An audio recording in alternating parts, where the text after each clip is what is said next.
హల్లెలూయా.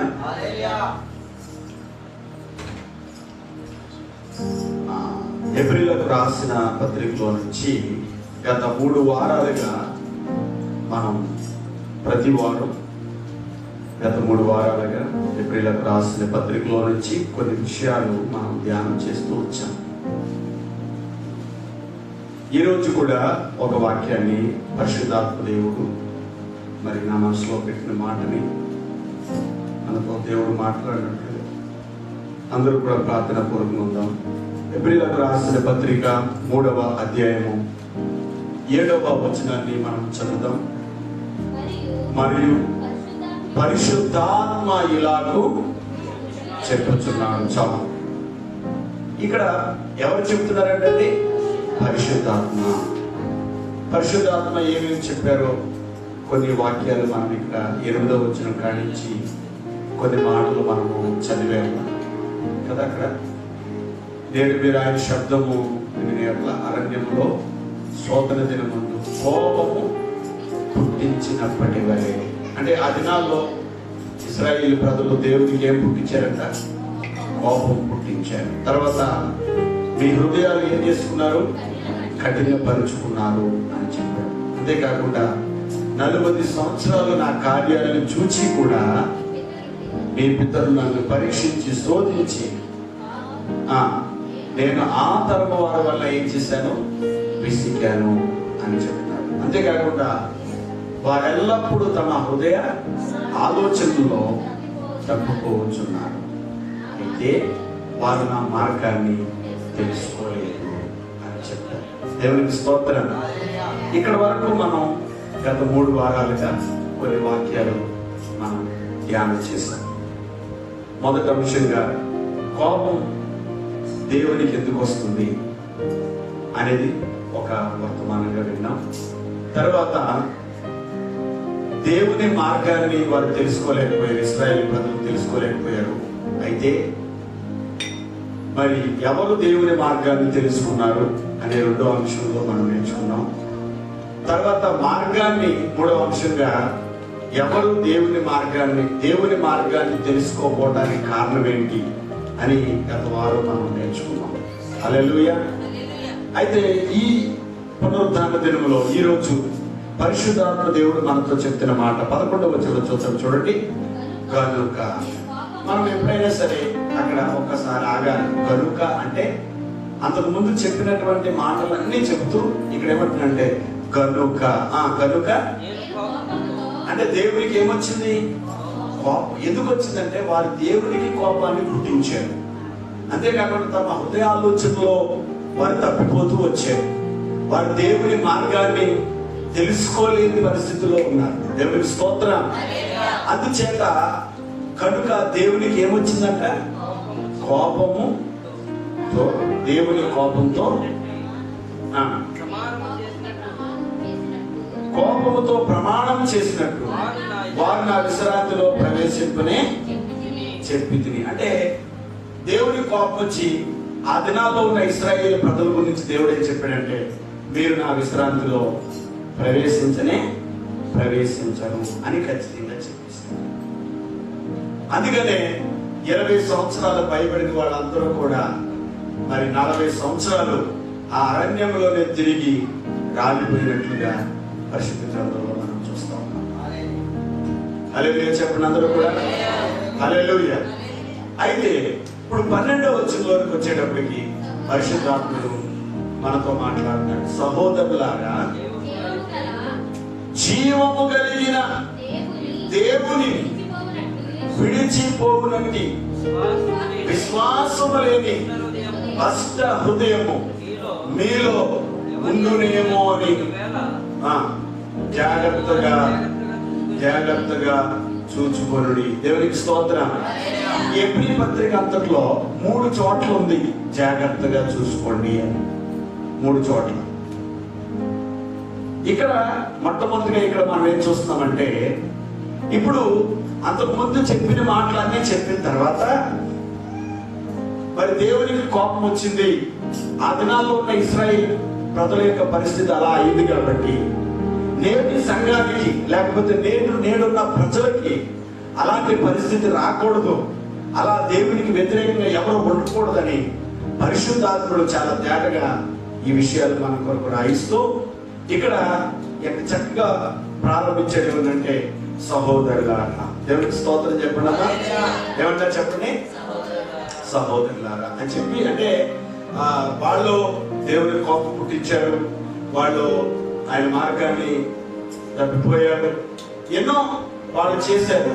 కాబట్టి వాళ్ళ గురించి మాట్లాడుతూ మనతో పరిశుద్ధాత్మ చెప్తున్న మాట ఏంటంటే సహోదరులారా అని చెప్పి, ఒకవేళ మీలో ఎవరైనా సరే జీవము కలిగిన దేవుణ్ణి, దేవునికి స్తోత్రం. మన దేవుడు ఎవరంటమ్మా? అందరూ చెప్పండి. అంటలేరు ఎవరు కదా? జీవము కలిగిన దేవుడు. మన దేవుడు జీవము కలిగిన వాడు. పరిశుద్ధాత్ముడు అంటున్నాడు, ఒకవేళ మీరు జీవము గల దేవుడిని విడిచిపెట్టేస్తారేమో, ఒకవేళ జీవము గల దేవుడిని విడిచిపెట్టేసేటువంటి విశ్వాసము లేని, ఏదమ్మా? విశ్వాసము లేని దుష్ట హృదయము ఒకవేళ మీలో ఉండునేమో, జాగ్రత్తగా చూసుకోండి. విశ్వాసం లేదు. మన దేవుడు ఎవరమ్మా? జీవము కలిగిన దేవుడు. చాలా మంది పిల్లోడు ఈరోజు 4 వెళ్తే చాలు అండి, ఏంటి భారతాడంట, ఏదాడమ్మా? దానికి ఒక పేరు పెట్టేశారు. ఏ పేరు? భారతాడు. అంటే విరోచనాలు అయితే తాడుగట్టేస్తారు. అంటే వీళ్ళకి ఏం లేదు, విశ్వాసం లేదు. దేవునికి స్తోత్రం కలుగును గాక. ఏముండాలి మనకి? విశ్వాసం ఉండాలి. ఎందుకంటే దేవునికి స్తోత్రం చెప్పండి. హల్లెలూయా. ఏ దేవుడని? జీవము కలిగిన దేవుడని. మన దేవుడు జీవము గలవాడు. ఒక ఏడితే కూడా దేవునికి స్తోత్రం. ఏడ్చినప్పుడు ఏం చేయాలి? పిల్లలు ఏడ్చినప్పుడు ఏం చేయాలమ్మా? మనలో ఏం విశ్వాసంతో ఏం చేయాలి? నీ శక్తి సరిపోవట్లేదని ఏం చేయాలి? పక్కోళ్ళకి విశ్వాసం. మీలో ఎవడైనా రోగి ఉంటే ఏం చేయమన్నాడు? సగబద్దనే పిలవండి. ఎవరు ఉంటారు కదా, పిలిచి ప్రార్థన చేయించిన. అందుబాటులో ఏమైనా సేవకులు ఉంటారు అనుకోండి, సేవకులు కూడా అందుబాటులో ఉంటే పిలవండి, ప్రార్థన చేయించండి. దేవునికి స్తోత్రం కలిగింది. మన దేవుడు ఎవరండి? జీవము కలిగిన దేవుడు. దేవునికి స్తోత్రం. ఒకవేళ జీవము గల దేవుడిని విడిచిపెట్టేసి ఏం చేస్తున్నారంటే తాళ్ళు వైపు, తడుపు వైపు వెళ్ళిపోతాం. అది మంచిది కాదు. దేవునికి స్తోత్రం.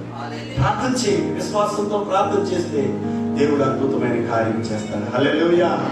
ప్రార్థన ఆలకించే దేవుడు. ఖచ్చితంగా నీ ప్రార్థన ఎందుకు వినడు? నువ్వు కన్నడితో ప్రార్థన చేస్తే దేవుడు వినడా? అదేం చేయకోకుండా గబగబ వెళ్ళి తాడట్టు చేసి కట్టేస్తాం. దేవునికి స్తోత్రం కలుగునుగా. జీవము గల దేవుని మీద నీకు విశ్వాసం ఉండాలి. హల్లెలూయా.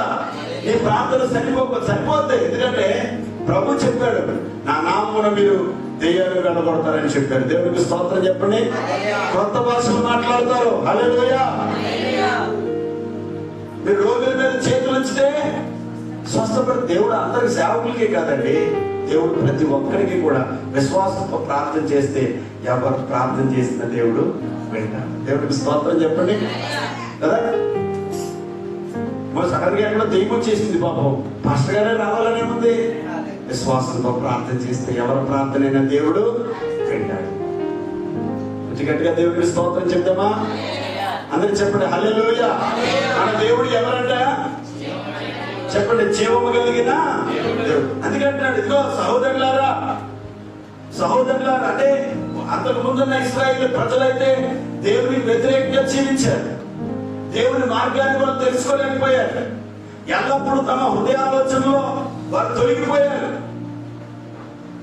తమ హృదయాలోచనలో దేవునికి దూరం అయిపోయారు. మనం చిన్న చిన్న విషయాలు కూడా దేవునికి దూరం అయిపోతాం. నేను సువార్త దండయాత్రకు వెళ్ళాను. కొంతమందికి పత్రికలు ఇస్తాం. అన్ని వెళ్ళిన ఏరియాలో కొంత ఎక్కువ ప్రార్థన చేసుకునే వాళ్ళు కొంతమంది ఉన్నారు. ఏంటంటే ప్రార్థన చేసుకునే వాళ్ళు ఉన్నారంటే మనం పత్రిక అటుకలు ఇచ్చాం. దేవునికి స్తోత్రం. మేము కూడా ప్రార్థన చేసుకుంటాం అయ్యా అన్నారు. చాలా సంతోషం. దేవునికి స్తోత్రం చెప్పండి. ఒక 4-5 ఇల్లు వెళ్ళాం. 4-5 ఇల్లు వాళ్ళు కూడా ఏం చేసుకుంటారు? ప్రార్థన చేసుకున్నారు. మనం అనుకున్నాం అందరూ ప్రార్థన చేసుకున్నారు. అందరూ దేవుడు తెలిసిన వాళ్ళే, మనం వేరే చోటకి వెళ్ళి మనం పత్రికలు ఇద్దాం, దేవుడు తెలియని వాళ్ళకి ఇద్దాం అని అనుకుంటున్నాం. అనుకుంటుంటే ఒక ఇల్లు కనపడింది. దేవునికి స్తోత్రం. ఆ ఇల్లు కనపడగానే ఒక దేవుడు నమ్ముకోలేదు అనుకుంటా అని చెప్పి ఆ ఇంటి దగ్గరికి గొప్ప ఇల్లు. దేవునికి స్తోత్రం చెప్పండి. అమ్మ అనగానే మమ్మల్ని చూడగానే పాస్టర్ గారు అనుకున్న కోసం వందనాలు. దేవునికి స్తోత్రం చెప్పండి. అంటే అప్పటికి ఆవిడ ఇంకా లోపల లేదు, ఎక్కడ పోలు మాట్లాడు, ఆ పక్కన పోలు మాట్లాడు. మేము లోపలికి వెళ్తే యేసు ప్రభు ఫోటో ఉంది, వాక్యం అక్కడ రాస్తుంది అని బాగానే అంటే ఇల్లు దేవుడు నమ్ముకున్న ఇల్లు అనుకున్నాం. కానీ ఆ ఇంటి ముందు ఏం చూసి వెళ్ళామంటే గుమ్మడికాయ కట్టారు. దేవునికి స్తోత్రం. ఏం కట్టారమ్మా? బయటంతా సైతం వాతావరణమే. దేవునికి స్తోత్రం చెప్పండి. అయ్యో రేటులు అయ్యో కట్టారండి, అంత సైతం వాతావరణమే. దేవునికి స్తోత్రం చెప్పండి. ఏమనుకున్నాం అంటే ప్రభు నమ్ముకోలేదేమో అనుకున్నాం. తీరా చూస్తే ఎవరన్నమాట? ప్రభు స్తోత్రం చెప్పండి.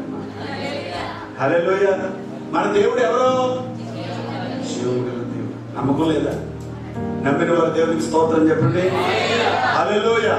బయటంతా సైతాన వాతావరణం కనపడింది. అనుకున్నారు ఈ గుమ్మడికాయలకి, ఈ ర్యాకులకి ఏం చేద్దాం? ఆ విశ్వాసం ఆడదు. దేవునికి స్తోత్రం. మనం ఏం చేయగలం? చూసి అనుకున్నాం కదా, ఇల్లు కుటుంబం అనుకున్నాం. తీరా చూస్తే క్రైస్తవం. కాబట్టి దేవుడు బిడ్డ మనం అలా ఉంటాం. మన దేవుడు ఎవరు చెప్పండి? శివుడు గారు. మన దేవుడు పరిశుద్ధుడు. మన గృహము గాని మనం ఏదైనా సరే పరిశుద్ధంగా ఉండాలి. దేవునికి స్తోత్రం. ప్రశాంతమైన వాతావరణం ఉండాలి. సాతానికి కానీ చీకటి కానీ ఏ మాత్రం కూడా అవకాశం ఉండకూడదు. ఎందుకంటే దేవునికి స్తోత్రం చెప్తామా? హల్లెలూయా. అప్పుడు అనుకున్నాం బయట గొప్ప అందరం సార్ రూతమ్ గారు ఉన్నారు కదా, మంచిగా రూతమ్ గారు, అక్కడ విజయ్ అనేటువంటి సహోదరుడు, ఆయన నేను ఇవన్నీ దేవుడు అనుకున్న ఇల్లు చూసాం. ఇల్లు వేరే రకంగా ఉంది అని మేము అనుకుంటూ వచ్చాం. దేవునికి స్తోత్రం చెప్పండి. హల్లెలూయా. నిజంగా దేవుడి బిడ్డలారా మన పరిసరాలు కూడా చాలా ఆశీర్వాదకరంగా ఉంటాయి. దేవునికి స్తోత్రం. దేవుని వాక్యం చెప్తుంది, నీతిమంతుని గుడారంలో చెప్పండి రక్షణ కూర్చిన సునాదాలు వినపడతాయి. దేవునికి స్తోత్రం. నీతిమంతుని గుడారంలో ఆ గుడారం కూడా ఒక ప్రత్యేకంగా ఉంటుంది. ఆ ఇల్లు కూడా ఒక ప్రత్యేకంగా ఉంటుంది. వారి వాతావరణం కూడా ఒక ప్రత్యేకంగా ఉంటుంది. అదంతా పరిశుద్ధమైన వాతావరణంగా ఉంటుంది. దేవునికి స్తోత్రం కలిగిన గాక. అలా దేవుడు మనల్ని ఆశీర్వదించును గాక. హల్లెలూయా. పరిశుద్ధాత్మ ఇలాగ చెప్తున్నాడు. పరిశుద్ధాత్ముడు చెప్పే మాట ఏంటంటే, పరిశుద్ధాత్ముడు పడుతున్న బాధ ఏంటంటే, ఒకవేళ మీరు జీవము కలిగిన దేవుని విడిచిపెట్టేటువంటి విశ్వాసము లేని దుష్ట హృదయమో ఒకవేళ మీలో ఉందేమో అని మాట్లాడు. ఈరోజు నీలో కానీ నాలో కానీ ఎవరైనా సరిగ్గా ఉంటున్నా ప్రతి ఒక్కరూ కూడా ఎవరిలోనూ కూడా అవిశ్వాసం ఉండకూడదు. దేవునికి స్తోత్రం. విశ్వాసం లేని వాళ్ళగా మనం ఉండకూడదు. మన దేవుడు జీవము కలిగిన దేవుడు. యెషయా గ్రంథం 37వ అధ్యాయంలో అక్కడ యెషయా ప్రవక్త అయినటువంటి యెషయా రాస్తున్నటువంటి మాటలు మనం చూద్దాం ఒకసారి. అక్కడ 37వ అధ్యాయము మరి హిజ్కియా అక్కడ చెప్తున్న మాట 17వ వచనాన్ని మనం చదువుదాం ఒకసారి. 17వ వచనం, సైన్యములకు అధిపతియగు యెహోవా చెవియొగ్గి ఆలకించుము, యెహోవా కన్నులు తెరిచి దృష్టించుము, జీవము కలిగిన దేవుడవైన నిన్ను దూషించుటకై సన్నిహితపు పంపిన ఈ మాటలను నువ్వేం చేయాలి? చెవిని పెట్టుము. దేవునికి స్తోత్రం. ఇక్కడ ఎవరు ప్రార్థన చేస్తున్నారంటే హిజ్కియా ప్రార్థన చేస్తున్నారు. రాజు అయినటువంటి హిజ్కియా దేవుని సన్నిధిలో ప్రార్థన చేస్తూ దేవుడు జీవము కలిగిన దేవుడు అని ప్రస్తావిస్తున్నాడు. దేవునికి స్తోత్రం. అందరూ చెప్పండి హల్లెలూయా. ఎవరన్నా ఆయన జీవము కలిగిన. అందుకని అక్కడ హిజ్కియా ప్రార్థన చేస్తూ, ప్రభువా జీవము గల దేవుడు అయిన నీవు నిన్ను దూషిస్తున్న ఆ సన్నిహితుడు చెప్పినటువంటి మాటల్ని ఒక్కసారి దృష్టిలో పెట్టు ప్రభువా. ఆ సన్నిహితుడు ఏ మాటలు చెప్పాడు? అక్కడ 10వ వచనంలో చూస్తే అక్కడ అన్నాడు, ఇదిగో ఒక ఉత్తరాన్ని పంపించి చెప్తున్నాడు. 10వ వచనం చూస్తే యోధారాజు హిజ్కియాతో యెరూషలేము అష్షూరు రాజు చేతికి అప్పగించబడింది చెప్పి నీవు నమ్ముకొని ఉన్న నీ దేవుని చేత మోసపోకు. దేవునికి స్తోత్రం, హల్లెలూయా. అష్షూరు రాజు వర్తమానం పంపించాడు. అష్షూరు రాజు ఒక లెటర్ పంపించాడు. ఏమంటున్నాడంటే, ఇదిగో హిజ్కియా, నీ దేవుడు దేవుడు అన్నావు కదా. దేవునికి స్తోత్రం. నా దేవుడే, నా దేవుడు కాకపోతే ఏం దేవుడు అండి? దేవునికి స్తోత్రం. నా దేవుడే, నా దేవుడే. దేవునికి స్తోత్రం చెప్పండి. నీ దేవుడు ఎవరమ్మా? జీవము కలిగిన దేవుడు. ఇదిగో నీ దేవుడు దేవుడు అన్నావు. ఇదిగో అష్షూరు రాజు చేతికి నీ దేశమే అప్పగించబడతా, నీ రాజ్యం అప్పగించబడతా ఉంది. అష్షూరు రాజు చేతికి అప్పగించబడతా ఉంది. నీవు నమ్ముకున్న నీ దేవుని వలన నువ్వు మోసపోకో. మిగతా రాజ్యాలన్నీ మేము ఎలా జయించామో, ఎలా ఓడించామో, ఎలా వాటిని మేము స్వాధీనం చేసుకున్నామో, నీ రాజ్యం అంతా నువ్వెంత. దేవునికి స్తోత్రం కలుగును కదా. ఆ 14వ వచనంలో మనం చూస్తే అక్కడ హిజ్కియా దూత చేతిలో నుంచి ఆ ఉత్తరమును తీసుకుని చదివి యెహోవా మందిరంలో పోయి యెహోవా సన్నిధిని దానిని విప్పి పరిచి యెహోవా సన్నిధిని ప్రార్థన చేసింది. దేవునికి స్తోత్రం. 14వ వచనంలో ఏమంటున్నాయంటే, అక్కడ పత్రికను తీసుకెళ్లి ఆ దూత చేతుల నుంచి ఉత్తరాన్ని తీసుకెళ్లి దేవుని మందిరంలో పరిచాడు. దేవునికి స్తోత్రం. అందులో అక్కడ రాసింది, నువ్వు నమ్ముకున్న నీ దేవుడు వల్ల నువ్వు మోసపోకో. ఇదిగో అష్షూరు రాజు చేతికి ఈ దేశము ఈ రాజ్యములో అప్పగించబడుతుంది. నీ దేవుడే నీకు సహాయం చేస్తాడనుకున్నావా అని పెద్ద రాశాడు. దేవునికి స్తోత్రం. హిజ్కియా ఏం చేయలేదు, సైన్యాన్ని సిద్ధపరచుకోలేదు, బలం కోసం ఆలోచించలేదు, ఎవరి దగ్గరికి వెళ్ళాలని ఆలోచించలేదు. డైరెక్ట్ గా దేవుడి మందిరానికి వచ్చి దేవుడికి స్తోత్రం. ఎక్కడ వచ్చాడమ్మా? ఆమేన్, హల్లెలూయా. ఆ ఉత్తరాన్ని మందిరంలో పరిచాడు. మోకాళ్ళు వేసి ప్రార్థన చేస్తున్నాడు. ప్రభువా, కెరూబుల మధ్య నివసించిన ఇశ్రాయేలు దేవా, భూమి ఆకాశంలో సృష్టించిన అద్వితీయ దేవా, లోకమందు సకల రాజ్యములకు నీవే. హల్లెలూయా. ఇదిగో జీవగల దేవుడు అయిన నిన్ను, నీ ప్రజల్ని దూషిస్తున్నటువంటి ఈ శరీరపు విషయాన్ని ఒక్కసారి ఆలోచించు. ఆ మాటలు ఒకసారి నీ చెవులో వేసుకో ప్రభువా అని ప్రార్థన చేస్తే దేవుడు అతని ప్రార్థన ఆలకించాడు. దేవునికి స్తోత్రం. 21వ వచనంలో అంటాడు, ఏమన్నాడో తెలుసా? అక్కడ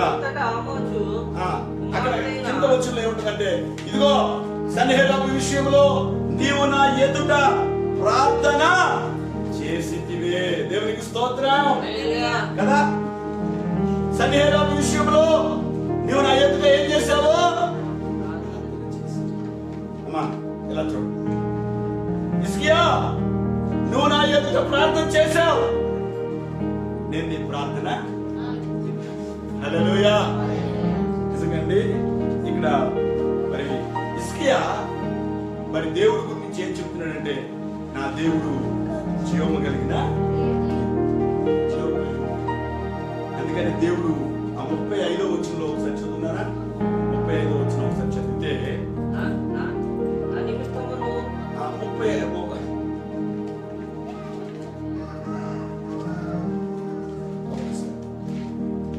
33వ వచనం చదువు. కాబట్టి యెహోవా శాసించినదేమనగా, అతడు ఈ పట్టణంలోనికి రాడు, దాని మీద ఒక్క బాణమైన ప్రయోగింపడు. దేవునికి స్తోత్రం. అందరూ స్తోత్రం చెప్పండి. అందరూ కూడా ఒక్క బాణము కూడా రాడు. ఎందుకంటే నీవు నా ఎదుట ఏం చేశావు? ఎవరికి ప్రార్థన చేశాడు హిజ్కియా? జీవము కలిగిన దేవునికి. దేవునికి స్తోత్రం. కాబట్టి ఆ జీవము గల దేవుణ్ణి విడిచిపెట్టకూడదని, ఆ జీవము గల దేవుణ్ణి కలిగి మనం ఉండాలని హెబ్రీ పత్రికలో పరిశుద్ధాత్ముడు చెప్తున్నాడు. ఒకవేళ జీవము గల దేవుణ్ణి విడిచిపెట్టేటువంటి విశ్వాసము లేని కష్ట హృదయం ఒకవేళ మీలో ఉంటుందేమో. కాబట్టి మీలో అలాంటి వారు ఎవరైనా ఉన్నారేమో ఒక్కసారి జాగ్రత్తగా చూసుకోండి అని పరిశుద్ధ హిజ్కియా చేసిన ప్రార్థన దేవుడు ఆలకించాడు.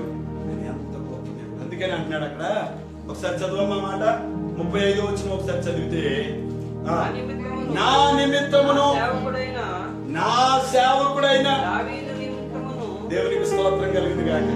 ఎవరి నిమిత్తం అంటండి? ప్రార్థన ఎవరు చేశారమ్మా? ఎవరు మాట్లాడారు? హిజ్కియా ప్రార్థన చేశారు. ఎవరిని చెప్తున్నాడు దేవుడు? దావీదుని చెప్తున్నాడు. ఎందుకనంటే దావీదుతో చెప్పాడు ఏమనంటే, నీతో నేను ఒక సత్య ప్రమాణం చేస్తున్నాను. అదేంటంటే నీ రాజ్యంలో నీ కుటుంబంలోంచి ఒకరు ఉండకుండా ఉండరు. దేవునికి స్తోత్రం. ఆ సింహాసనమే ఎవరికి వచ్చిందంటే యేసు ప్రభు వారికి వచ్చింది. దేవునికి స్తోత్రం. అందుకనే దావీదు చిగురైన యోధా గోత్రపు సింహము వధించబడిన గొర్రె పిల్ల అని చక్కగా వ్రాయబడింది. హల్లెలూయా. అందరూ చెప్పండి హల్లెలూయా. ప్రియ స్నేహితులారా, దేవుని బిడ్డలారా, ఇక్కడ దావీదు నిమిత్తమును నా నిమిత్తమును దావీదు నిమిత్తమును నేనేం చేస్తానంటాడంటే ఈ పట్టణాన్ని కాపాడి రక్షిస్తాను. దేవునికి స్తోత్రం. ఏ పట్టణాన్ని? యెరూషలేము, ఇశ్రాయేలు దేశాన్ని. ఆ యెరూషలేము పట్టణాన్ని దేవుడు కాపాడతానంటున్నాడు. ఎవరిని బట్టి అంటే దావీదు. దేవునికి స్తోత్రం. హిజ్కియాని బట్టి అన్నాడు అక్కడ అంటే దావీదు దేవుడు జ్ఞాపకం చేసుకుంటాడు. దేవునికి స్తోత్రం. హల్లెలూయా. నిజంగా ప్రియులారా, ఒకసారి ఆలోచించండి. నిజమే, ఇప్పుడు మనము దావీదు ఒక మంచి దేవుడికి ఇష్టమైన దేవునికి స్తోత్రం. దావీదు చెప్పాడు, దావీదు దేవుడు చెప్తున్నాడు, దావీదు నా ఇష్టానుసారుడైన మనిషి. చూడండి, ఏళ్ళు ప్రార్థన చేస్తారంటే దేవుడు ఎవరు గుర్తుపోతున్నారు?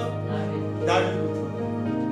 నిర్గమకాండము 2వ అధ్యాయము 20 చివరి వచ్చిన చూడండి ఒకసారి.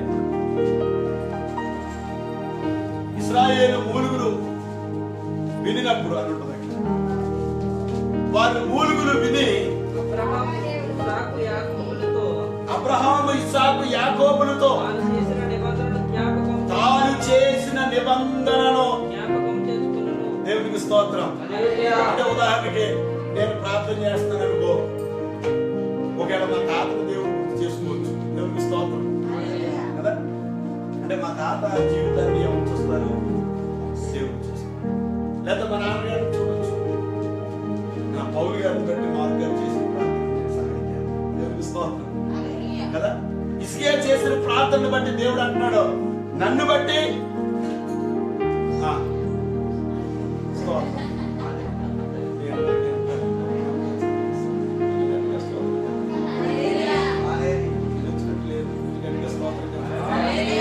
హల్లెలూయా. హల్లెలూయా. దేవుడు అంటున్నాడు, దావీదుని బట్టి నన్ను బట్టి ఈ పట్టణాన్ని కాపాడుతాను, రక్షిస్తాను. దేవునికి స్తోత్రం. నిజంగా మనం చేసే ప్రార్థన బట్టి ఆయన జ్ఞాపకం చేసుకుంటాడు. ఇశ్రాయేలు అందరూ మూలుగులు బట్టి అబ్రహాం, ఇస్సాకు, యాకోబులు దేవుడు జ్ఞాపకం చేసుకున్నాడంట. కాబట్టి మరి హిజ్కియా చెప్తున్నాడు, ప్రభువా నువ్వు జీవము కలిగిన దేవుడు. దేవునికి స్తోత్రం. జీవం గల దేవునికి హిజ్కియా ప్రార్థన చేసినప్పటి అతని ప్రార్థన దేవుడు ఆలకించి మరి దేవుడు అంటున్నాడు, నన్ను బట్టి నా సేవకుడైన దావీదుని బట్టి నీ పట్టణాన్ని రక్షిస్తాను. దేవునికి స్తోత్రం. నిన్ను రక్షిస్తాను. ఏమా నేను చెప్తున్నాను, రేపొద్దున నీ పిల్లలు ప్రార్థన చేస్తే దేవుడు నిన్ను జ్ఞాపకం చేసుకుంటాడు. దేవునికి స్తోత్రం కదా. కాబట్టి నీకేముండాలంటే ఒక మంచి ప్రార్థన పరుడుగా, ఒక మంచి ఆత్మీయుడుగా, దేవుని కొరకు జీవించిన ఒక మంచి బిడ్డగా ఉన్నట్లయితే రేపొద్దున నీ పిల్లలు ప్రార్థన చేస్తుంటే దేవుడు ఎవరు జ్ఞాపకం చేసుకుంటాడంటే నిన్ను జ్ఞాపకం చేసుకుంటాడు. దేవుడికి స్తోత్రం చెప్పండి కదా. ఇశ్రాయేలు ప్రార్థన చేస్తుంటే దేవుడు ఎవరు జ్ఞాపకం చేసుకున్నాడు? అబ్రహాము, ఇస్సాకు, యాకోబుని జ్ఞాపకం చేసుకున్నాడు. ఇదిగో హిజ్కియా ప్రార్థన చేస్తే దేవుడు ఎవరు పెడుతున్నాడు? ఇక్కడ దావీదుని పెడతాడు. ఇదిగో నిన్ను బట్టి, నా సేవకుడైన దావీదుని బట్టి ఈ పట్టణాన్ని రక్షిస్తాను, ఏం భయపడకు అని చెప్పి దేవుడు అంటే ఒక్క దూతను పంపాడు. దేవునికి స్తోత్రం. ఎంతమందిని ఎవరు మాట్లాడుతున్నారు? ఒక్క దూత. చూడండి ఆ మాట 36వ వచనమా?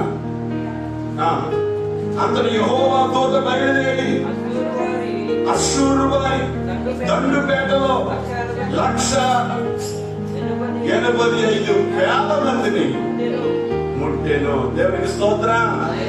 185,000 మందిని దేవుడు మొత్తినప్పుడు ఉదయాన్న జనులు చూస్తే వారందరూ శవాల్లాగా ఉన్నారు. హల్లెలూయా. 2 లక్షల మంది గుంపుగా చేశారు. అక్కడ ఎన్ని లక్షలమ్మా? అమ్మా ఎలా చూడండి, అందరూ 2 లక్షల మంది చచ్చిపోయినోళ్ళేమో 1,85,000, 15,000 మంది తక్కువ, చూపించి 2 లక్షల మంది చనిపోయారు. ఒక్క దూతను దేవుడు పంపాడు. దేవునికి స్తోత్రం కలిగిన మన దేవుడు జీవము కలిగిన. అందుకని ఎప్పటికాలం చెప్తున్నాడు, ఒకవేళ జీవము గల దేవుడిని మీరు విడిచిపెట్టేస్తారు, జీవము గల దేవుడిని విడిచిపెట్టి జీవిస్తున్నారేమో, ఒక్కసారి జాగ్రత్తగా చూసుకోండి అని మరొకసారి ప్రభు మనతో మాట్లాడుతున్నాడు. హల్లెలూయా కదా. హిజ్కియా దేవుడు జీవము గలవాడని అక్కడ జీవము గల దేవుడిని ప్రస్తావించినట్లుగా ఆయన ద్వారా గొప్ప కృప పొందినట్లుగా మనం చూస్తున్నాం. దేవుడికి స్తోత్రం చెప్పండి. అంత మందితో యుద్ధం చేయాలంటే ఎన్ని ఆయుధాలు కావాలి, ఎన్ని రథాలు కావాలి, ఎంత డబ్బు ఖర్చు అవుతుంది? ఒక్క రూపాయి కూడా ఖర్చు లేకుండా దేవుడు అద్భుతం చేశాడు. దేవునికి స్తోత్రం. ప్రార్థన పరిస్థితుల్లో మారుస్తుంది. రుచిగా దేవునికి స్తోత్రం చెప్పండి. హల్లెలూయా. ఎవరైతే నమ్మకంగా విశ్వాసంతో దేవుని దగ్గర మోకరించి ప్రార్థన చేస్తారో వారి జీవితంలో దేవుడు అద్భుతమైన కార్యాన్ని చేస్తారు. ఆయనకు అసాధ్యమైనది ఏది కూడా లేదు. ప్రార్థన చేయండి. నువ్వు ప్రార్థన చేసేది ఎవరికో తెలుసా? జీవము కలిగిన దేవుడు. 2 సమూయేలు గ్రంథంలో అక్కడ మనం చూస్తే 17వ అధ్యాయం, 1 సమూయేలు 17వ అధ్యాయం 26వ వచనాన్ని ఒకసారి చదువుతాం.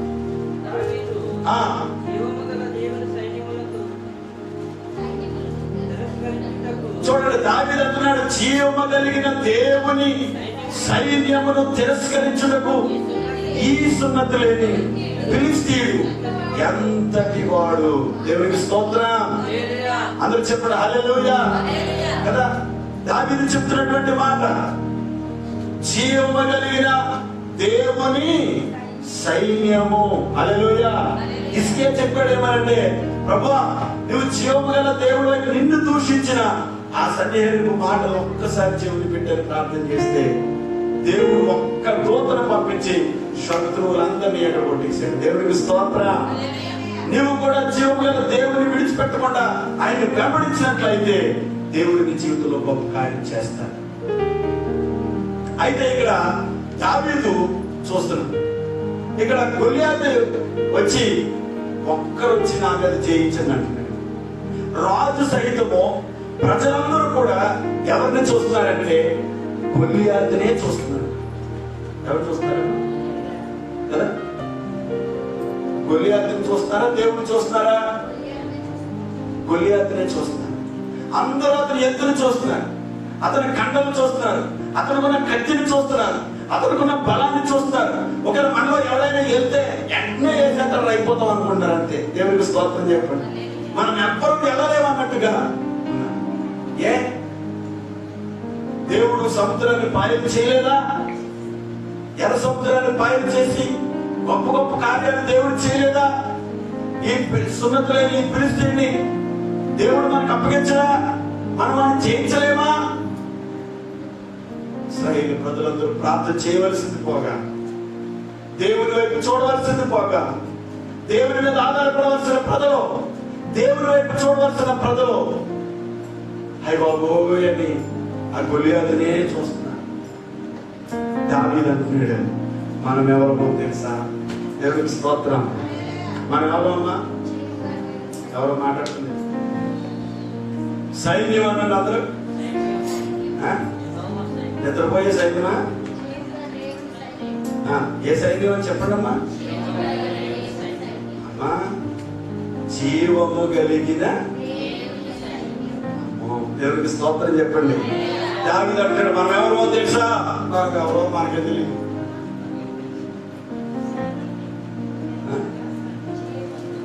దేవుడు ఎంత గొప్పోడంటే,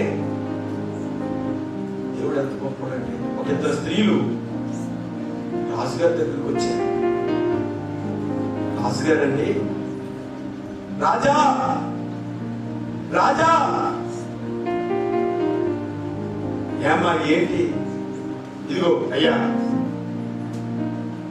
నిన్న ఈమె బిడ్డని వండుకుని నా బిడ్డని వండుకుని తిన్నా. రేపొద్దున నా బిడ్డను వండుకుని తిందామని చెప్పింది అయ్యమే. కానీ ఈ రోజు ఏమంటుందంటే నా బిడ్డనే ఎవరంటుంది. రాజుగారు ఏం చేశాడంటే వస్త్రాలు చెప్పుకున్నాడు. అంటే ఏం జరిగిందంటే ఆ పట్టణం చుట్టూ ఏం చేశారంటే శత్రువులు చుట్టుముట్టేశారు.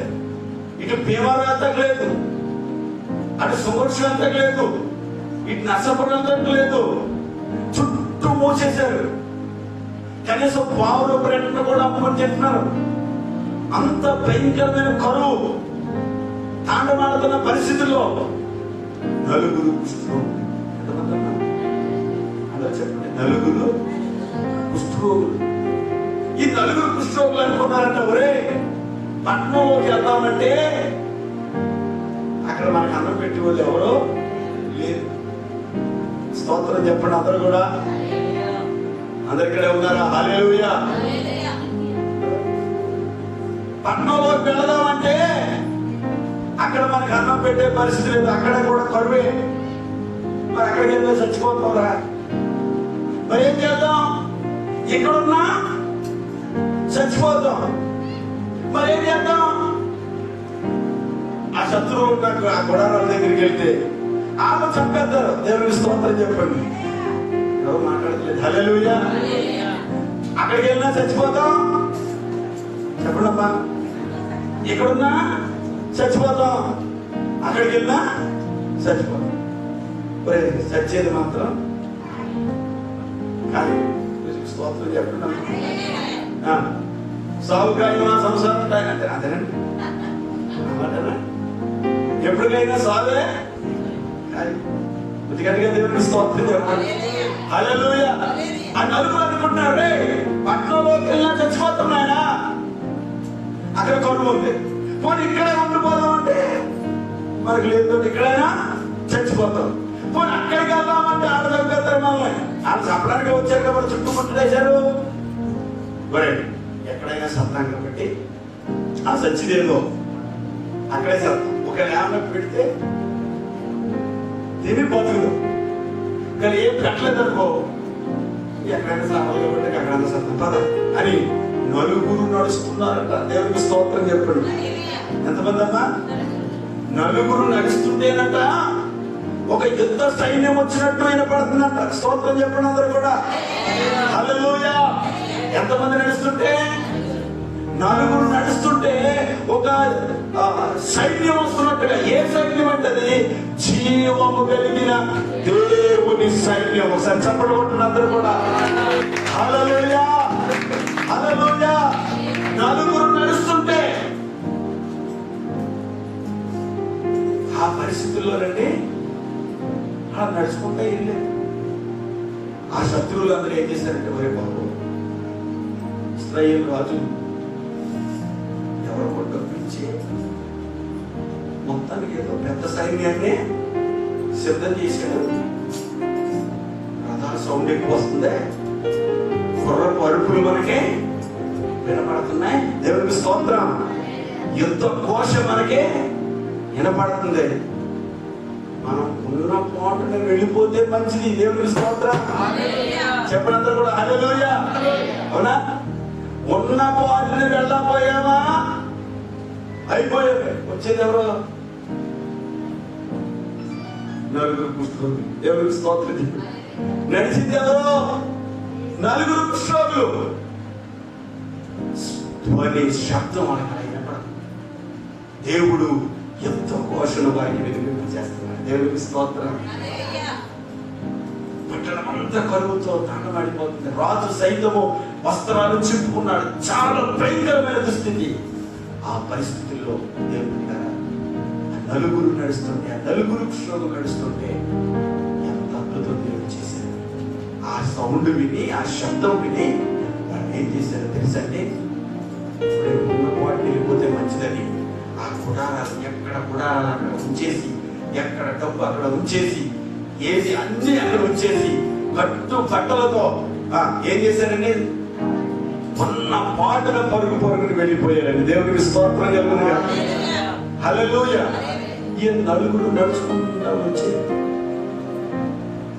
అటు చూశారు, ఇటు చూశారు. ఖాళీగా ఉన్నాయి గుడారాలు. స్తోత్రం చెప్పండి అమ్మా. శుభ్రం వండుకుందామని కక్క ముక్క వండుకున్నట్టున్నారు. తిన్నారో తినలేక వెళ్ళిపోయారు. ఇక వీళ్ళు ఏం చేశారంటే, ముందు వీళ్ళు చూస్తే చాలా కనపడదు, డబ్బు కనపడదు, బంగారం కనపడుతుంది. దేవునికి స్తోత్రం కలిగింది. అబ్బో చాలా అద్భుతంగా ఉంది. వాళ్ళు ఏం చేశారంటే, ముందు తిన్నారేమో. స్తోత్రం చెప్పండి. హల్లెలూయా. ఏం వేస్తుంది? ముందు కడుపు నిండా తిని మొదలెట్టున్నారని చెప్పి బంగారం వెండి తీసుకెళ్ళి జాగ్రత్త పెడతారు. కొంత దాసి కొంత జాగ్రత్త పెట్టి ఇది మంచి పని కాదు. నేడు శుభవర్తమానం కలిగిన రోజు. దేవునికి స్తోత్రం. రేపు మన పట్టణస్తులందరికీ ఒక శుభకరమైన రోజు, ఒక ఆశీర్వాదకరమైన రోజు, ఒక దీవెనకరమైన రోజు అని చెప్పి ఇశ్రాయేలు రాజుకి, దేవుని ప్రజలకి శత్రువులు వెళ్ళిపోయారనే సమాచారం అందించారు. దేవునికి స్తోత్రం.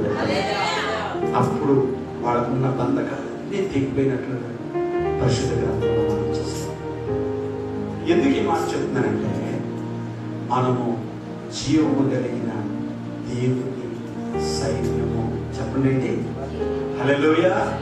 జీవము కలిగిన దేవుని సైన్యం. నలుగురు మనుషులు నడిస్తే గొప్ప సైన్యం నడిపించారు. అందుకే దావీదు అంటున్నాడు, సున్నత లేని ఈ ఫిలిష్తీయుడికి నేను ఎందుకు భయపడుతున్నా, నేను ఎందుకు కంగారు పడిపోతున్నా? ఇక రాజుగారికి భయపడిపోయి నా రాజ్యంలో సగం ఇచ్చేస్తాను. దేవునికి స్తోత్రం కదా. ఇశ్రాయేలీలో నేను అతన్ని స్వతంత్రునిగా చేస్తాను, నా రాజ్యంలో సగభాగం ఇస్తాను, నా కుమార్తెనిచ్చి రాజుగారు చేసుకోవాలంటే అందరికీ ఆశ ఉంటుంది. అని ఆడు చూస్తేనేమో భయంగా. దేవునికి స్తోత్రం చెప్పండి కదా. గొలియాతుని చూస్తే అందరికి ఏమవుతుంది? భయం వస్తుంది. రాజుగారిని చూస్తే ఏమనిపిస్తుంది? రాజుగారి కూతురు చేసుకోవాలని ఆశ ఉంది. రాజుగారి కూతురు చేసుకోవాలంటే ఏం చేయాలి?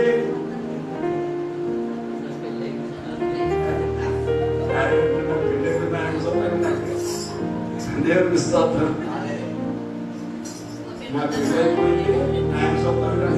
దేవునికి స్తోత్రం. ఆయనకి ఆశ లేదంట. దేవునికి స్తోత్రం చెప్పండి. హల్లెలూయా. అంటే ప్రతి ఒక్కరికి ఉంది ఏమైనా సరే అని చేయించాలని. కానీ ఎవరు కూడా ప్రార్థన చేయలేదు. ఎవరు దేవుడు వైపు చూడలేకపోతున్నారు. వాళ్ళు ఎవరో వాళ్ళకి అర్థమవుతలేదు. కానీ దావీదు అంటున్నాడు, మన దేవుడు జీవము కలిగిన దేవుడు. దేవునికి స్తోత్రం.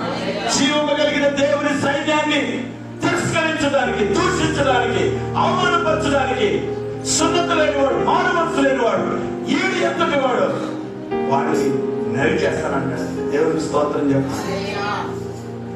అన్నగారు దావీదుని చూసారు, ఏంటన్నా ఇక్కడ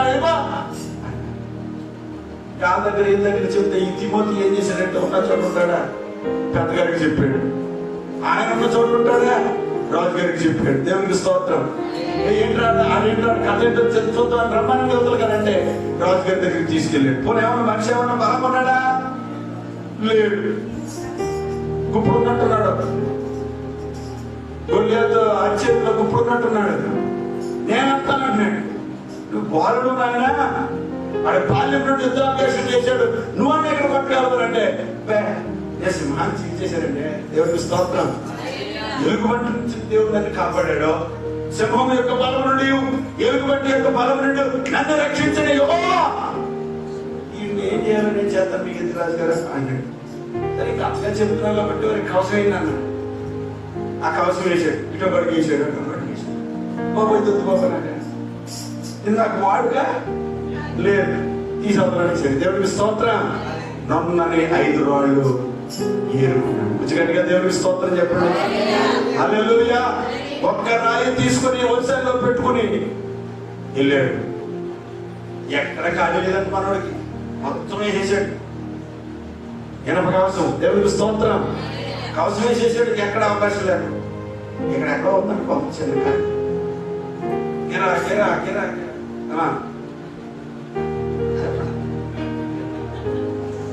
గిరా గిరా గిరా. దేవుడికి స్తోత్రం. హల్లెలూయా. గిరా గిరా గిరా గిరా ఏంట్రా ఏంట్రా అంటాడంట. ఏంట్రా ఏంట్రా అలా తగలనే కింద దేవుడికి స్తోత్రం. ఫిలిస్తీన్ తలకాయ చేతితో పట్టుకోగానే ఫిలిస్తీన్లందరూ పారిపోయారు. దేవుడికి స్తోత్రం. అద్భుతం చేసిన దేవుడు. ఒకసారి చప్పట్లు కొట్టండి అందరూ కూడా. హల్లెలూయా. మన దేవుడు ఎవరో తెలుసండి, జీవము కలిగిన, మనం జీవము కలిగిన దేవుని సైన్యం. ఒక 4 కుష్ఠరోగులు నడిస్తేనే దేవుడు గొప్ప సైన్యంగా చేసేస్తే శత్రువులు పారిపోయారు. దేవుడికి స్తోత్రం కలిగాక. అంత అద్భుతం దేవుడు చేశాడే. చిన్న చిన్న ఇంట్లో కూడా మనకి ఏమొచ్చేదమ్మా, భయం వచ్చింది. ఎవరన్నా ఎదురు వస్తున్నారంటే గుడి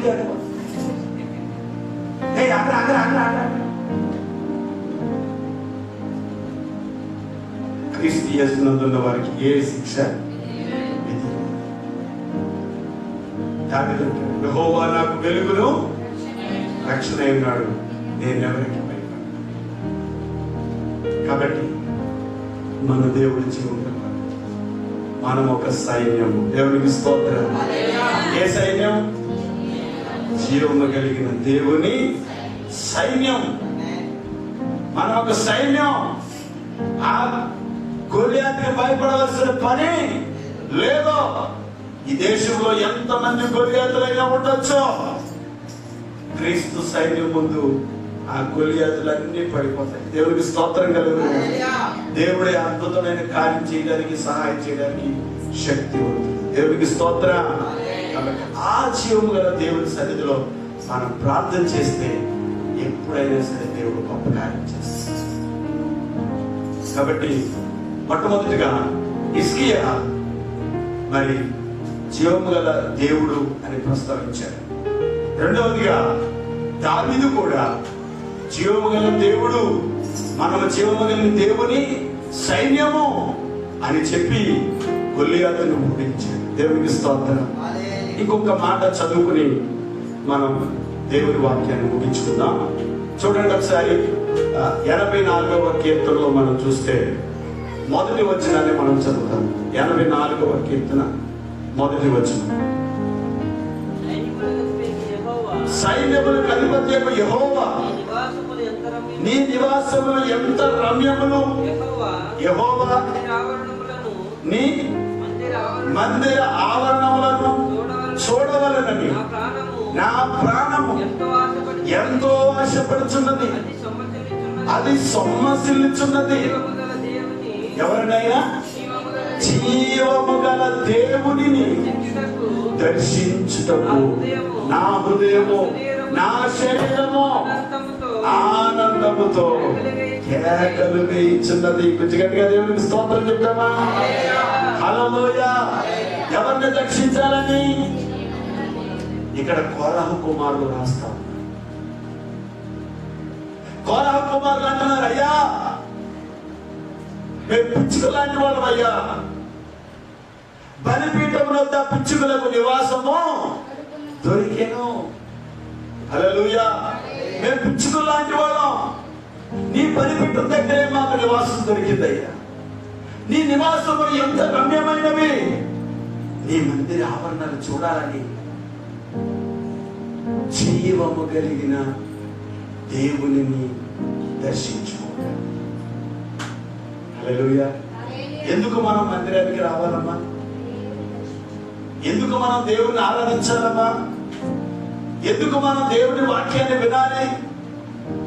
ఎందుకు సేవకులు పదే పదే మందిరానికి రండి అని ఎందుకు చెప్తున్నారు అని అంటే, జీవము గల దేవుణ్ణి మనం దర్శించుకుంటాం. దేవునికి స్తోత్రం. ఆయన్ని మనం దర్శించుకోగలిగితే, ఆయన దర్శనం మనం కలగలిగితే, ఆయనే మనం దర్శించగలిగితే, హల్లెలూయా. కరువు వచ్చిందని, కష్టం వచ్చిందని, ఇబ్బంది వచ్చిందని నయోమి తన భర్తను తీసుకుని ఎక్కడికి వెళ్ళిపోయిందన్నా? మోయాబు దేశం. కరువు వచ్చినా, కష్టం వచ్చినా, ఇబ్బంది వచ్చినా, పరిస్థితులు ఎలా ఉన్నా ఆ కరువులోనే, ఆ కష్టంలోనే నిలబడినటువంటి ఇశ్రాయేలు ప్రజలంట దేవుడు దర్శించడం ప్రారంభించారు. దేవుడికి స్తోత్రం. ఎలా? వారికి ఆహారం ఇచ్చినట్టే దేవుడు తన జనులను దర్శించి. ఋతు గ్రంథం 1వ అధ్యాయం 6వ వచనం చూడండి ఒకసారి. 1వ అధ్యాయం 6వ వచనం చూడండి. వారికి ఆహారం ఇచ్చుటకై యెహోవా తన జనులను దర్శించినని ఆమె మోయాబు దేశంలో ఉండి విని. కొంచెం గట్టిగా దేవునికి స్తోత్రం చెప్పండి. హల్లెలూయా. ఎక్కడ ఉన్నది? అన్ని కోల్పోయి, భర్తను పోగొట్టుకుంది, బిడ్డలను పోగొట్టుకుంది. ఏమండి? అందుకనే పరిశుద్ధాత్ముడు బాధపడుతున్నాడు ఏంటంటే, జీవము గల దేవుణ్ణి విడిచిపెట్టద్దు. కొంచెం గట్టిగా దేవునికి స్తోత్రం చెప్తాను. హల్లెలూయా. హెబ్రీ పత్రిక చూడండి ఒకసారి. అదే ఇందాక మనం చదువుకున్నాం 12వ వచనం, 3వ అధ్యాయము 12వ వచనంలో, సహోదరులారా జీవము కలిగిన దేవునిని విడిచిపోయినట్టి విశ్వాసము లేని దుష్ట హృదయం మీలో ఉండునేమో జాగ్రత్తగా చూసు. జీవము గల దేవుని విడిచిపెట్టేసింది నయోమి. రొట్టెని ఇల్లు అయినటువంటి బెత్లెహేమును విడిచిపెట్టేసింది. కరువు వచ్చింది కదా, కష్టం వచ్చింది కదా అని వెళ్ళిపోయింది. దేవుడు దర్శించడం మానేశాడా? హల్లెలూయా. ఈరోజు నువ్వు శ్రమలో ఉన్నావని, నువ్వు కష్టంలో ఉన్నావని, నువ్వు ఇరుకులో ఉన్నావని, నువ్వు ఇబ్బందిలో ఉన్నావని దేవుడు నిన్ను విడిచిపెడతాడా? దేవుడు నిన్ను దర్శించే రోజు ఒకటి వస్తుంది. హల్లెలూయా. ప్రభు నిన్ను దర్శించడం ప్రారంభించాడంటే, ప్రభు నిన్ను ఆశీర్వదించడం ప్రారంభించాడంటే, ప్రభు నీ జీవితంలో కార్యం చేయడం ప్రారంభించాడు అనంటే, అది ఆపగలిగిన శక్తి ఎవరికి కూడా లేదు. దేవుడు బిడ్డలారా, అందుకనే కోరహు కుమారులు అంటున్నారు, మేము ఆయన మందిర ఆవరణాన్ని చూడాలనుకున్నాం. మేము ఆ జీవం గల దేవుణ్ణి దర్శించుకోవడం కోసం మా శరీరం ఏం చేస్తుందమ్మా? అమ్మా ఏమేస్తుందమ్మా? ఆనందంతో ఏమేస్తుందట? కేకేస్తుంది. అంత విశ్వాసం, దేవుని మీద అంత ప్రేమ కోరహు కుమారుడు చూపించారు. వాడు ఎవరిని దర్శించుకోవాలనుకుంటాడంటే జీవం గల దేవుని దర్శించుకోండి. ఇశ్రాయేలు ప్రజలు తమ హృదయ ఆలోచనలో తప్పిపోయి దేవుని మార్గాన్ని తెలుసుకోకుండా జీవించారు కాబట్టి మీరు అలా ఉండొద్దు. మీరు అలా ఉండొద్దు. ఆ జీవము గల దేవుడిని దర్శించుకోవడానికి ముందుకు రండి అని పరిశుద్ధాత్ముడు మరొకసారి మనతో మాట్లాడుతున్నాడు. ఒకవేళ విశ్వాసం లేని దుష్ట హృదయం మనలో ఉందేమో, నీలో ఎవరికైనా ఉందేమో జాగ్రత్తగా చూసుకోండి. పరిశుద్ధాత్ముడు మనతో మాట్లాడుతున్నాడు. నయోమి విన్న విషయం ఏంటంటే దేవుడు తన ప్రజలకు ఆహారం ఇస్తున్నాడు. ఆహారం ఇవ్వడానికి, సమృద్ధిని ఇవ్వడానికి, వారిలో ఉన్న కరువును తీసివేయడానికి దేవుడు దర్శించడం ప్రారంభించాడు. దేవునికి స్తోత్రం. ఈరోజు ప్రభు మన కుటుంబాన్ని దర్శించును గాక.